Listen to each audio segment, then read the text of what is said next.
Hi guys! Welcome dito sa The Sun Tarot.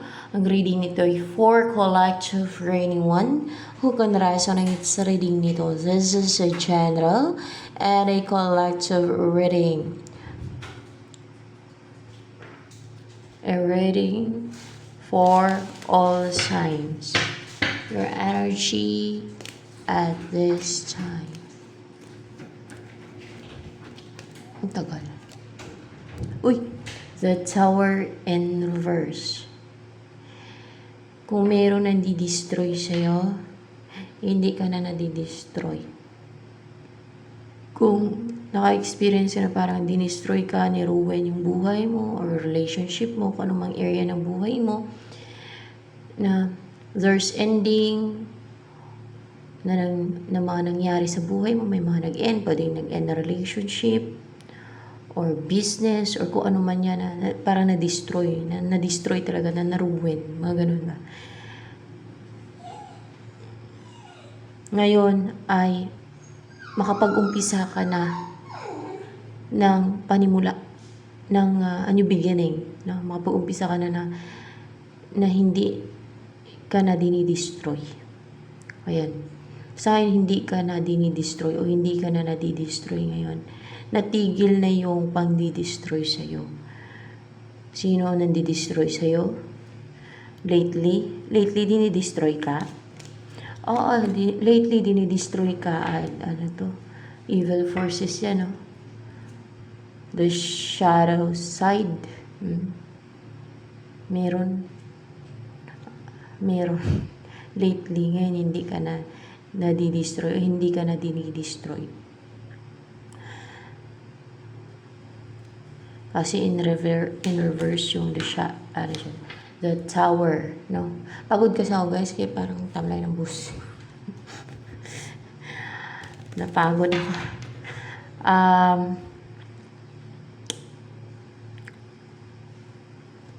Ano pa? Basta ngayon, hindi ka na nadidestroy o hindi ka na dinidestroy ngayon. Hindi ka na niruin, tinutupok yung finances mo, lahat ng area ng buhay mo. Wala nang nandidestroy sa'yo ngayon. Kasi in reverse na yan. Sana pa ang energy mo ngayon?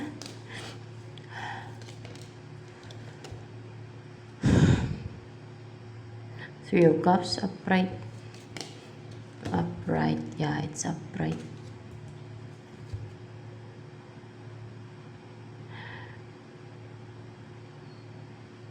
Para bang colorful yung personality mo.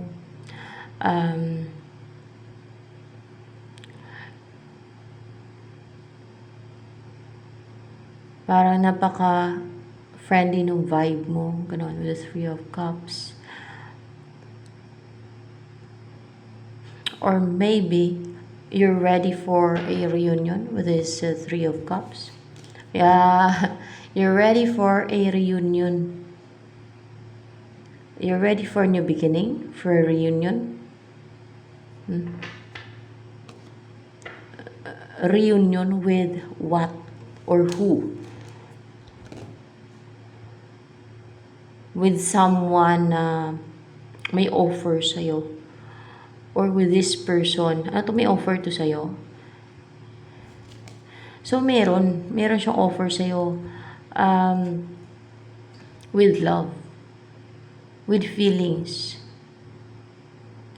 Pagmamahal ang offer niyan sa'yo kasi clarified by Queen of Cups. Love, care, affection. It's cup of love. Ito, reunion with this person na may offer sa'yo. Kaya ito yung lumabas, Page of Pentacles na seryoso to, kahit na page lang to. Ang intention nito ay yung mag-umpisa kayo, no? From yung mag-offer siya sa'yo na kung ano man yung i-offer niya sa'yo, yung makipag-reunite sa'yo. So, it's your ex kasi reunion. And then, mag-grow yun. Mag-grow, mag-bloom. Magkakaroon ng bunga kung sa puno pa, no? Kung sa tanim pa. Yung mag-grow at mamulaklak, mamunga. Ganon. Kumbaga kung sa relationship pa, mag-umpisa na kayo ng relationship, tuloy-tuloy, no? Nag-grow yung relationship niyo hanggang sa magsama na kayo, no? O magsama na kayo agad, pwede naman magkapalagayan na kayo ng loob O kung gusto niyo na magsama agad, no? O kung magpakasal agad, di ba? Desisyon niyo naman yan At bumuo na kayo ng pamilya. Ganon.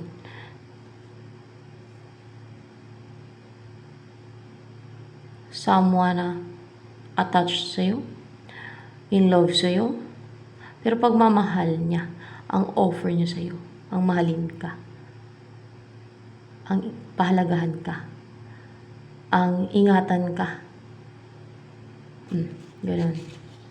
You're ready for a reunion with this person na mag-offer sa'yo ng cup of love. Ano ba yung main energy ng person na to na mag-offer ng cup of love sa'yo?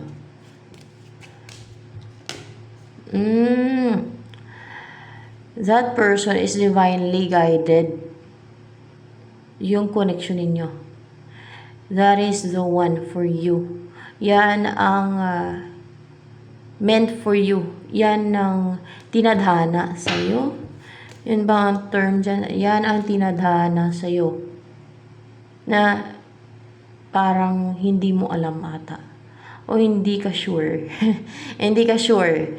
Hindi sa hindi mo alam, kundi hindi ka sure kung siya bang nakatadhana sa'yo. Or both of you, hindi kayo sure kung pareho ba kayong dalawa na hindi nyo sure or hindi kayo sigurado na nakatadhana kayo. Pareho kayong dalawa.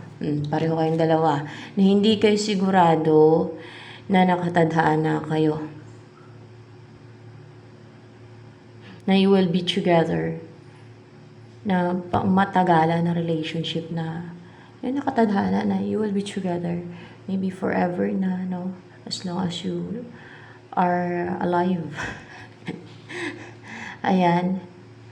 And with the Lover's card, someone na in love to sa'yo. In love or ikaw yung choice niya. Kasi nga, nakatadhana naman siya sa'yo So, walang masamang magmahal, no? Basta nakatadhana naman sa'yo at binigay ng God yan sa'yo.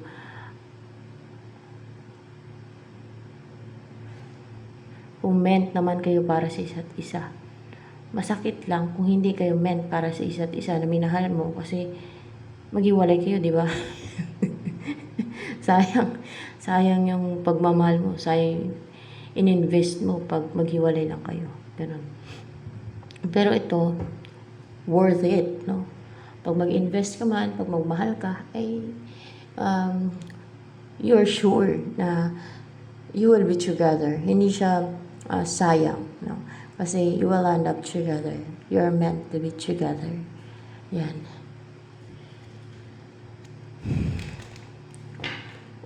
Or gustong-gusto na ng person na to na ma-unite kayo. Yes, na gustong-gusto niya na mapangasawa ka, ang ma-unite kayo kasi you're a marriage material para sa kanya. Simple ka lang, ikaw yung hinahanap niya Yung personality mo, ano yung nakikita niya sa'yo, lahat ng nakikita niya sa'yo gustong-gusto niya. Para bang natural, simple, maaaring mahilig ka sa nature, makinature ka. Simple but attractive and maybe elegant.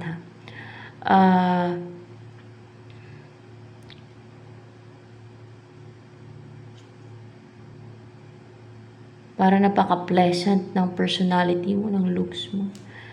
Pero ano mo to? Past person mo to. Merong nag-end sa inyo for sure with the Tower in reverse din. And then you can start a new beginning na you're ready for a new beginning. For a reunion. Pwedeng pinaghiwalay kayong dalawa para matuto kayo on your own. O kailangan nyo munang mamuhay ng in a separate ways. Ganun ba? And then,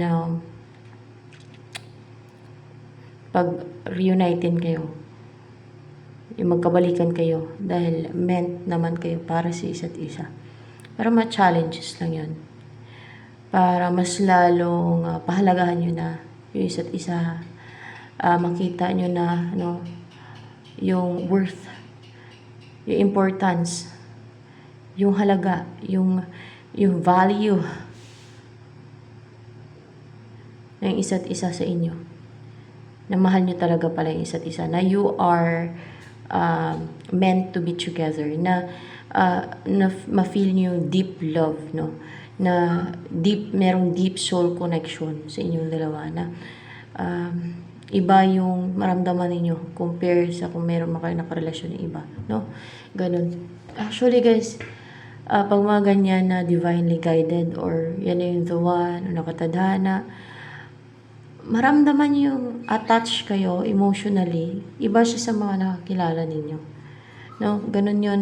Para bang magaan yung loob ninyo, malambot yung puso ninyo sa taong yan. Na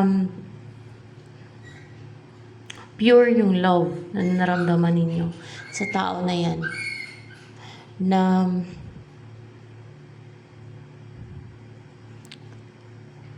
alam niyo, comfortable ka, attached ka.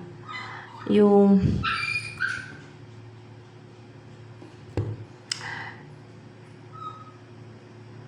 ma-feel mo yung may deep soul connection sa inyong dalawa. Ang gaan ng loob mo, ang lapit ng loob mo sa kanya. Ganon daw yun eh. Pwedeng soulmate mo yung tao na yun. See? Ano ang in-embody mo energy yun?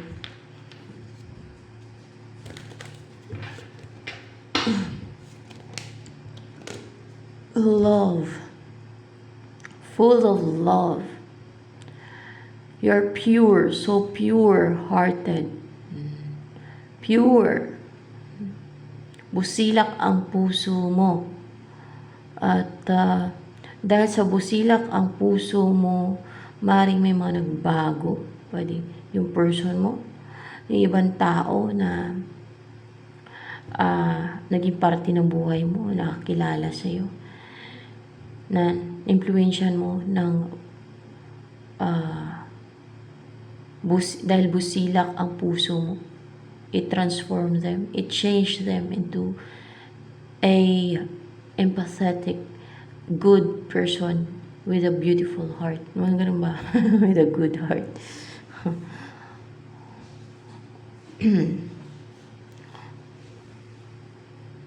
Ano pa ang energy mo ngayon?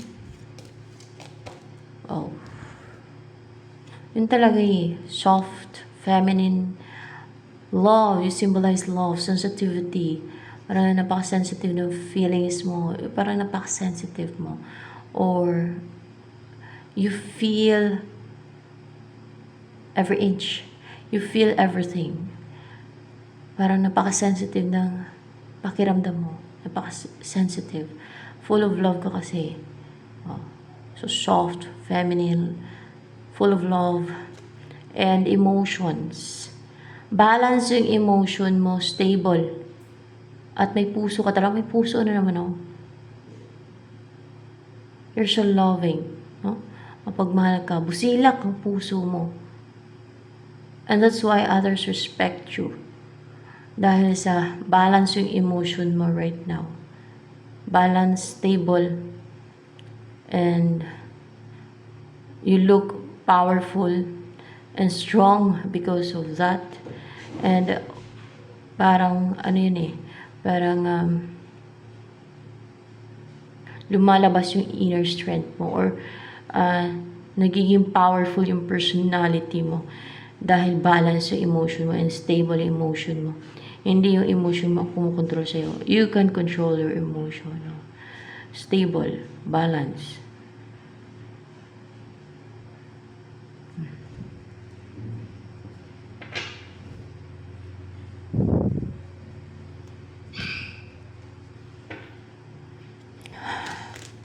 Ano ang feelings ng person mo na to sa'yo?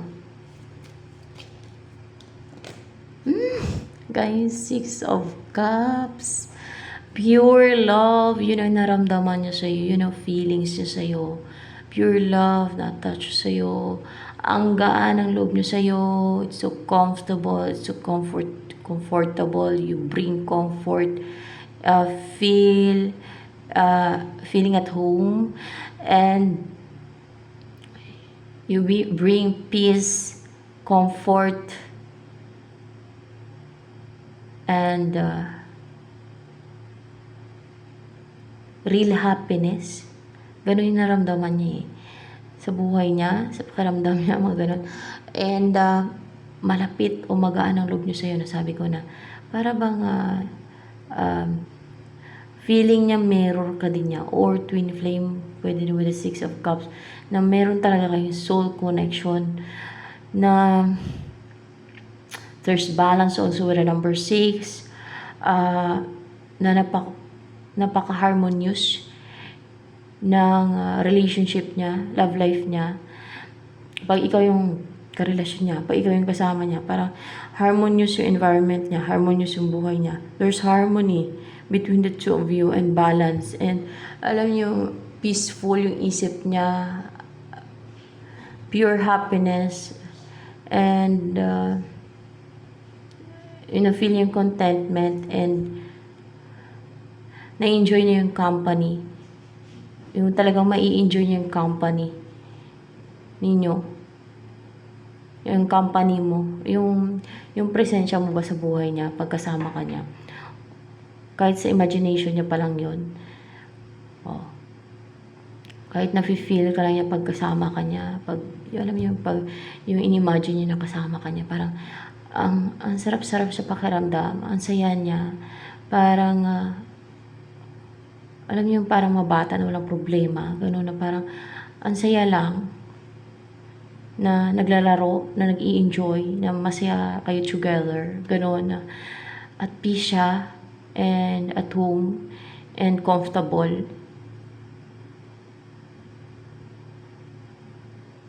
Pure and real happiness yung nararamdaman niya. Nadala mo sa buhay niya, sa pakiramdam niya.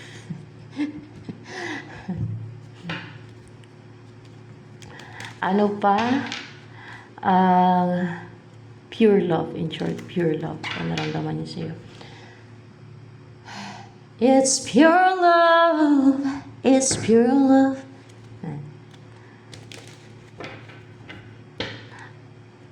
Ano pa ang iniisip ngayon ng person mo na to? Iniisip ka ba niya ngayon? Ng person mo na yan sa'yo?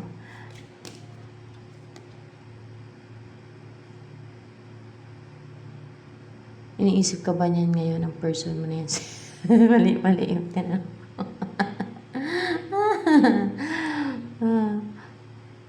Ano ba yan?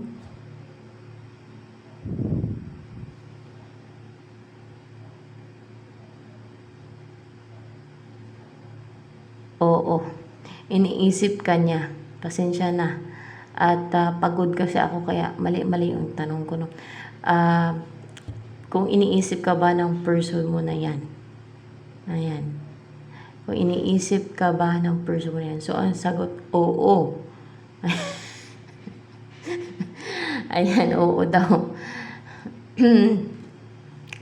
Na, ang iniisip niya na yung mabuo na kayo. Gusto niyo mabuo kayo. Na makumpleto kayo. Na magkita kayo o mag-meet kayo. No? Na gusto niyo magkita kayo agad. There's speed.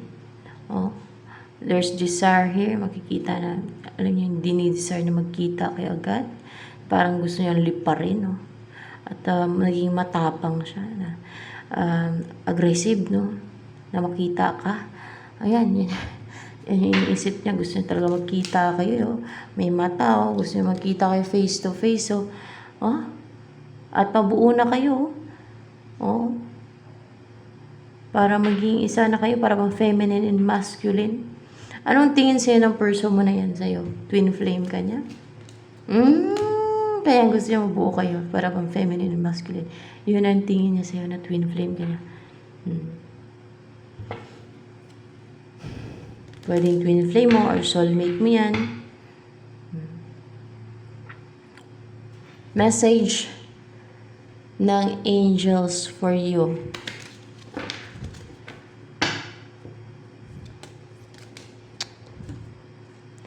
Dietary change. Improve your diet and your life will also improve. Improve mo daw yung diet mo. Na sa ganun ay yung buhay mo mag-improve din. Ganun pala yun. Pag ang kinakain mo healthy foods, magiging wealthy ka. Ganun ba yan? Ganun ba yan? O daw. Pag yung kinakain mo healthy foods kasi parang nakaka-apekto kasi yan sa may. Parang pag healthy foods yung kinakain mo, parang fresh din yung isipan mo, makakaisip ka ng mga idea na pwede mo pagkitaan. Mga ganun ba? Na maging active yung mind mo at yung katawan mo may healthy, di ba? At maiwas ka sa sakit, di ba? So, ayan. Pero kung sanay ka kumain ng baboy, karne, yung mga unhealthy foods, ngayon pa naman guys, halos lahat ng pagkain yun unhealthy na, mga processed na, di ba? At gustong-gusto ng mga tao na yung ganyang pagkain. Pero minsan, yung tao ay namamatay sa edad na 50 pa lang, namamatay na 40, di ba? O kaya meron nga hindi pa inaabot ng 40. Dahil sa mga sakit na dulot ng mga pagkain ngayon. Kung ano-ano kasing nilalagay ng may mga chemical na kasi. Yung iba kasi negosyante, hindi din nila iniisip yung health ng mga makakain ng pagkain nila. Importante sa kanila ay kumita ng malaki.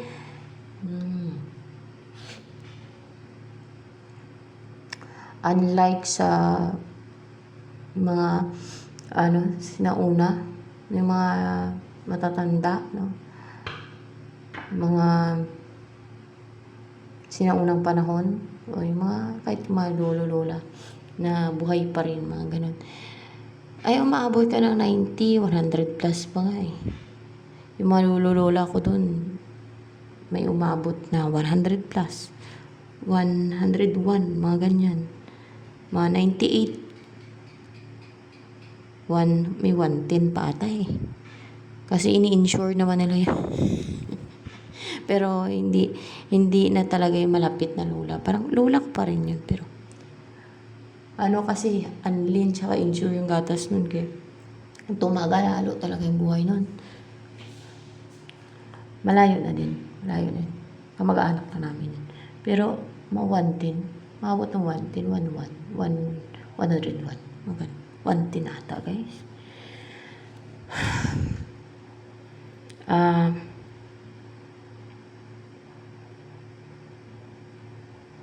Basta mahigit 100, ganun, edad.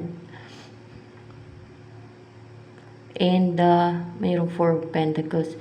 Ay talagang, itong person na to, ayaw kanyang bitawan, guys. Alam mo yung, gustong-gusto niya mapasa kanya ka. Yung gustong-gusto niya maakap ka. Gusto niya maakap ka. Gusto kanyang akapin. Na,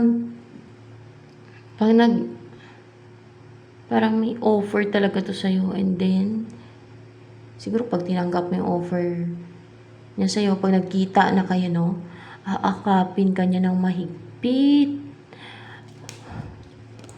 Sus, talagang nagiging parang impulsive siya na gustong-gusto niya talagang akapin ka ng mahigpit. Alam niyo yung matindi yung desire niya maakap ka ng mahigpit.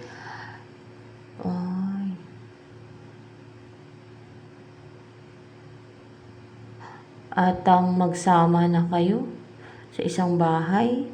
Kasi seryoso yun sa'yo, ganyan ang mga seryoso. Ang gusto niya na yung magsama na pag hindi nag-iisip na palitan ka, no? Ay, ang gusto niya magsama na kayo agad. Hindi na yung magdadalawang isip pa.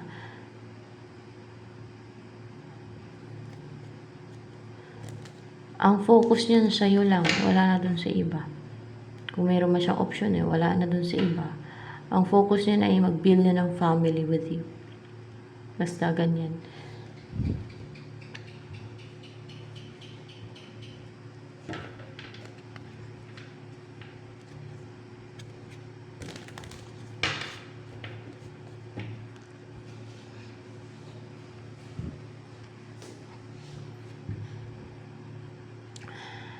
ano ang darating pa sa'yo. Sa'yo mismo.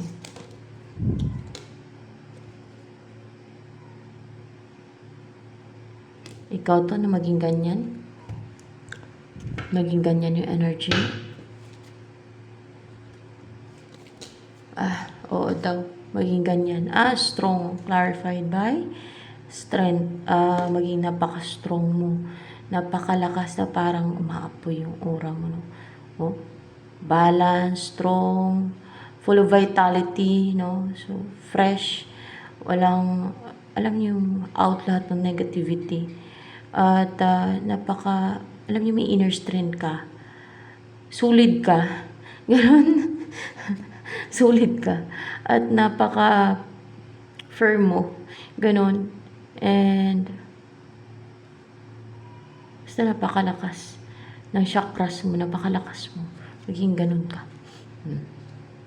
At ma-rejuvenate ka. At the same time, yung healed ka na. No? Na-rejuvenate ka, na-heal, ganon. At na-strengthen. Na naging strong ka na.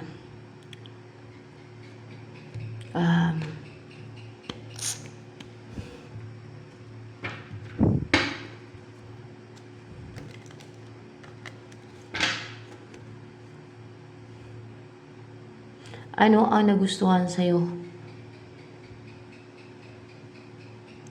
ng person mo na to? Ayan. Ano nagustuhan yan sa'yo? Na personality mo, pagkatao mo, o kung ano meron sa'yo.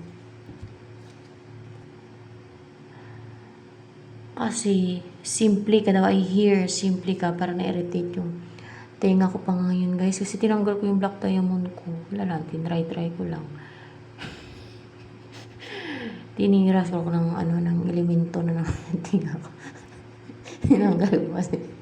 Pero binalik ko na lang kasi yung tinga ko na naman, pinaano nila. Parang inatake na naman nila yung tinga ko. Binalik ko na lang. I hear it. No? Yung word na yan. And, para ba napaka-pleasant, napaka-maamo ng mukha mo daw. Ayan. And, bukas yung third eye mo, guys. Yun ang tingin sa'yo ng person mo. For sure na bukas yung third eye mo.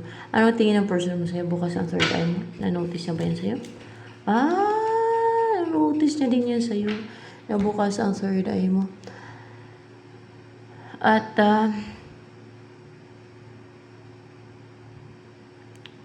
bukas yung heart chakra mo kasi green and pink. Oh.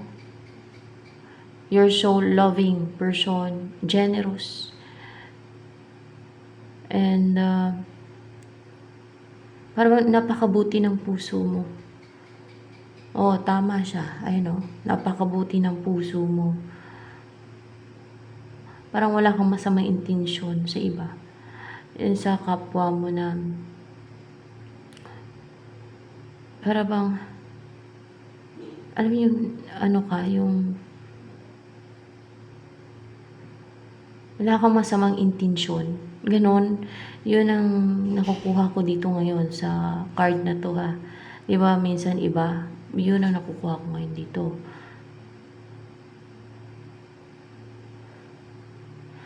And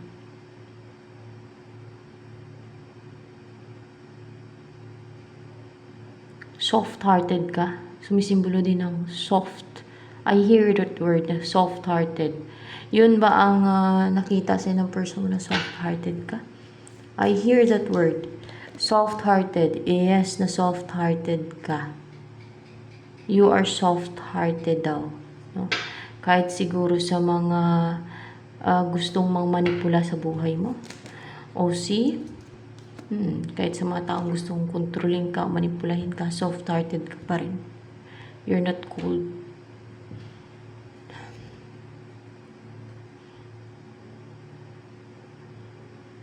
Nagalit ka man siguro pero parang naging soft-hearted ka pa rin. Ganun. Kasi nature mo na yan eh.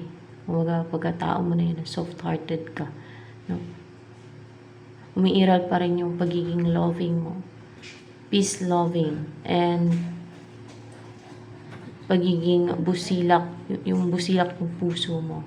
Alangan hindi ka magalit no, kung gawan ka ng mga kung gusto kong kontrolin ng iba, ginagawan ka ng scheme, evil, manipulation, witchcraft. Of course, magagalit ka. It's normal, no? Reaction ng tao yon. Alangan. Pero, bumabalik yung, alam mo yung umiiral pa rin yung soft-heartedness mo, yung soft-hearted ka, yung malambot yung puso mo ba, no?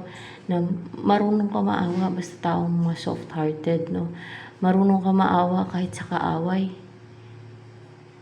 Kahit na ginawan ka na ano, nakaramdam ka pa rin ng awa. Pero it doesn't mean na makalimutan mo na yon. Maybe you can forgive, no? Agad, dahil soft-hearted ka, pero ang mga taong wise ay hindi din basta-basta magtitiwala na, no? Sa mga nakasira ng tiwala nila. Parang mahirap na din talaga pagkatiwalaan kasi talaga guys, ang mga tao sumisira ng tiwala. Diba? Kahit sino naman na. And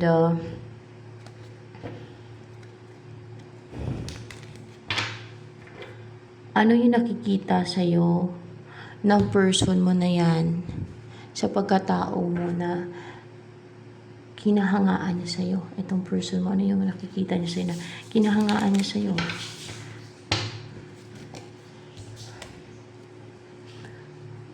You are passionate. Parang nahihit mo yung mga target mo. Whether through your words, you have a focus. Para bang ano ka, accurate ka. Pag meron kang, kahit sa mga sinasabi mo siguro, hindi lang sa action, no? Pwedeng sa action and sa mga sinasabi mo, either dyan, o kung sa ano pang bagay na talaga na po point mo.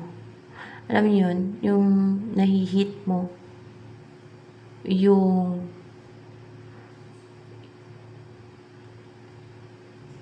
target mo, nahihit mo yung, kumbaga sa note din, pag kumakanta ka, nahihit mo yung high note. Pwedeng ganon, no? Or,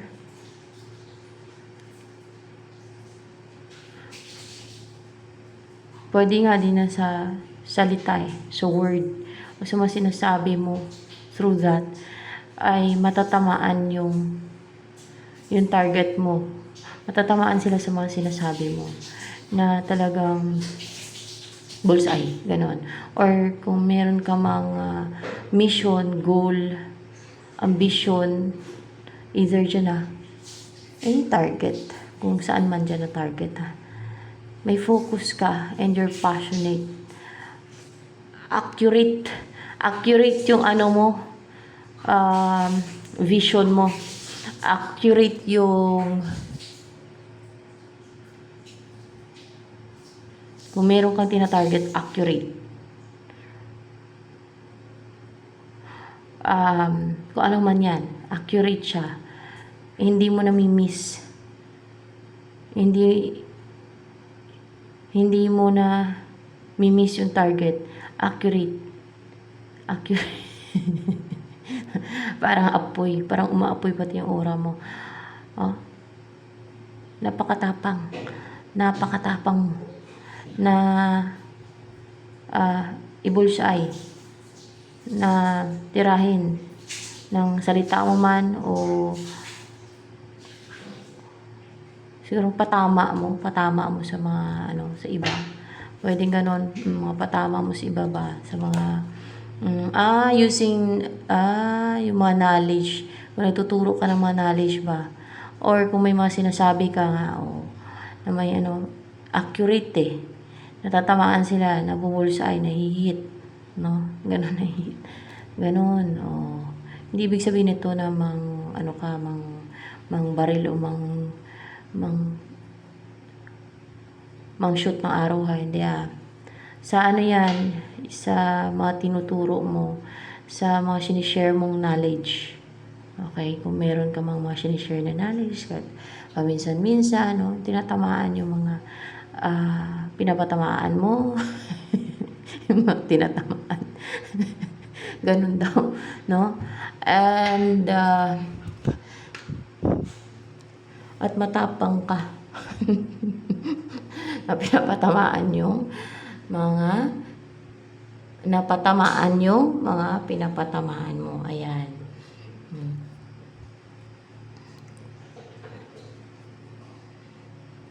Yung tinga ko siya ngayon, na-irritate, tinanggal ko siya yung black tinga.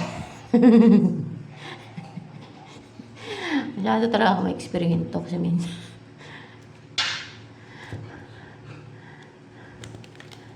Ano pa?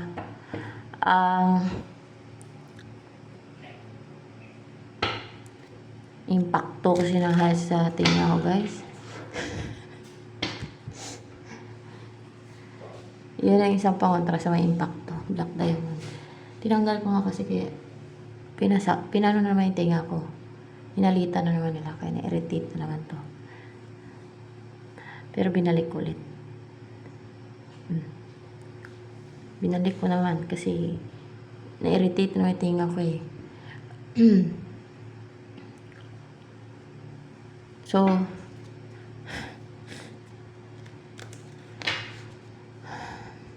pa.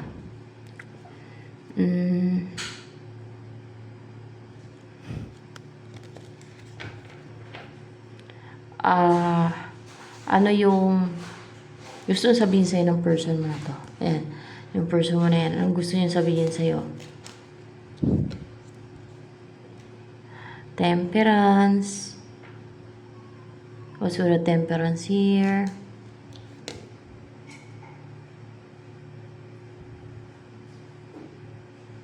Upright ba to? Papahalang pa yan. Upright. Upright. Yeah. Mag-heal ka daw. You need to relax, calm, spend time outdoors. Kasi nagkikare siya sa'yo. Kasi mahal ka niya eh. Kaya nagkikare siya sa'yo. Sa health mo, you need to heal. You need to relax. Kailangan mo daw yun. Sabi niya. Nagkikare talaga siya sa'yo. Kailangan mo daw yun para maging strong ka, para maging malakas ka. O, diba? Mahal ka niya talaga. Wow! So, ito na lamang, guys. Ay, dagdagan ko. Kung madami ba ang nagkakagusto sa'yo, no? Para for inspiration na din sa inyo. Madami ba nagkakagusto sa inyo? Sa inyo, mali. Sa inyo. Madami ba nagkakagusto sa'yo? Oh, madami daw ang nagkakagusto sa'yo.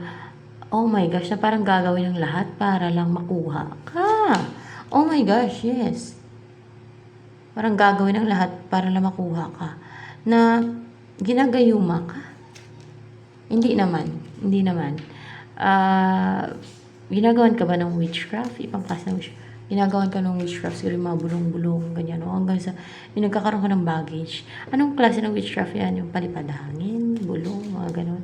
Hindi palipad hangin, bulong ba? Bulong. Bulong. Binubulungan nila yung picture mo. Binubulungan nila yung picture mo. Mga sakim, mga ano yan sila guys, mga unfair, mga covetous, possessive. Hindi tama yung ginagawa nila na binubulungan nila yung picture mo para lang makuha ka nila. It's really not right. It's unfair. Injustice. Tama, di ba? Hindi dapat ganun, no? Dapat ay huwag sila manipula, no? Manipulation yung ginagawa nila. Gusto ka nilang kontrolin dahil lang gusto ka nila. Oh my gosh. Hanggang saan, parang napuno ka ng negativity na mga binubulong nila sa'yo, na pumapasok sa'yo, napupuno ka ng negativity na mga binubulong nila sa'yo, na nakapang-influence sa isipan mo, yun na yung nag-aan sa isipan mo. O kung naapektuhan ka, malamang naapektuhan ka niyan. Yan yung kung bakit ang bigat, no, ng pakiramdam mo. Yun na yun. Dahil sa mga sinisend nila sa'yo. Na bulong-bulong nila na yan. So, ito na lamang guys for collective reading.